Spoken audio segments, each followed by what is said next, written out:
Your 48 First Alert weather forecast with meteorologist Jeff Desnoyers. 48's Umbrella a Week giveaway is sponsored by Mr. Rooter, your locally owned expert plumbers for over 34 years. Focused so much on the heat and humidity the last couple of days, but also had to track a lot of showers and thunderstorms and downpours.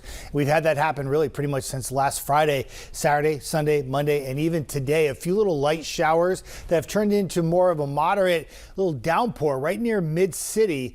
This is tracking west on 72. If the stoplights and the traffic weren't enough on 72, this will probably slow you down a little bit too. I imagine it will rain itself out here shortly. We've had a couple of these pop up across the Tennessee Valley this afternoon.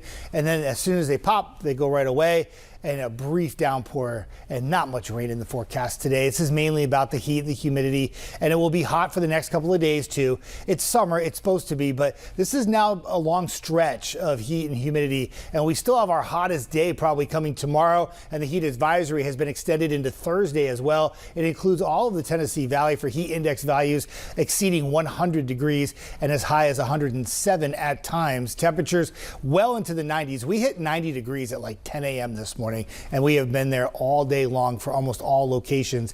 And a couple locations got up to about 96 or 97 at one point. I think Huntsville unofficial high temperature is 97 for today. So current temperatures, we've talked about this at length over the weekend and that we would talk about it for the week ahead. Much of the eastern seaboard, it is 95 degrees in Bangor, Maine. And I do believe Boston just hit the hottest temperature that they've ever had recorded in June at 102. Okay, so this is unique kind of heat early in the season from Maine to Florida. And with it comes a tremendous amount of heat alerts, whether it's excessive heat warnings or heat advisories like we have in the Tennessee Valley. It goes all the way up into Maine. And yeah, a lot of the East Coast sweltering right now, including big cities like New York City, D.C., Boston that I mentioned. And I haven't shown the wind graphic much. And somebody called me out on it just now on social media. I haven't had to show it because this is the winds for the next like 12 hours, right? 24 hours. Not much wind. The air is so calm and so still and so heavy right now. The only time you get a little breeze is if you get a thunderstorm, you get a little outflow boundary, and that picks up your winds a little bit, all right?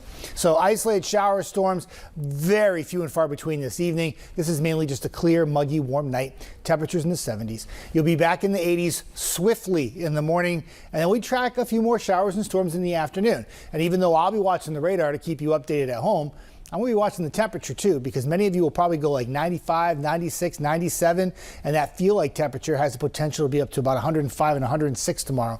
Any storms that fire up will fizzle out quickly in the evening on Wednesday, and then we do it all over again on Thursday and Friday, and then into the weekend, probably even a higher chance of rain each day in the afternoon. But with more clouds and rain in the forecast, it'll keep the temperatures back to around 90 degrees. It's still hot, but it's not oppressive like it has been the last couple of days. More storms will continue into early next week as well. Temperatures in the 80s. You're watching WAFF 48 News at 5. We'll be right back after this break.